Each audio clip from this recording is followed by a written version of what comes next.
السلام علیکم۔ بسم اللہ الرحمن الرحیم۔ سوال نمبر 174,097، عنوان جلدی جلدی نماز پڑھنے کا حکم۔ سوال: مولانا مفتیان کرام، امید ہے خیریت سے ہوں گے۔ مولانا، ہمارے یہاں ایک صاحب رہتے ہیں جو کہ بڑے نماز کے پابند ہیں، لیکن ان کی ایک عادت یہ ہے کہ وہ بڑی جلدی بڑی عجلت میں نماز ادا کرتے ہیں۔ کئی مرتبہ دیکھنے کے بعد ایک مرتبہ میں نے پوچھ لیا تو حضرت فرمانے لگے کہ اگر کسی طرح سے نماز پڑھنے میں تمہیں تکلیف ہو رہی ہے تو جلدی جلدی پڑھا کرو۔ اس طرح سے ایک فائدہ تو یہ ہوگا کہ کم از کم جو سزا ایک نماز کے چھوڑنے کی یعنی 2,88,00,000 سال جہنم میں جلنے کی سزا ہے، اس سزا سے تو بچ جائیں گے، نماز کسی طرح سے بھی ادا ہو جائے گی۔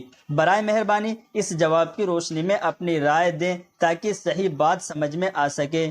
جواب نمبر 174,097، بسم اللہ الرحمن الرحیم۔ فتویٰ 138۔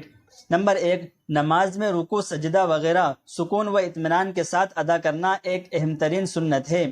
اگر نماز میں رکوع سجدہ وغیرہ اطمینان کے ساتھ نہ ادا کیا جائے بلکہ کوے کے چونچ مارنے کی طرح جلدی ادا کیا جائے تو نماز ناقص و مکروہ ہوتی ہے اور نماز کا ثواب بھی گھٹ جاتا ہے۔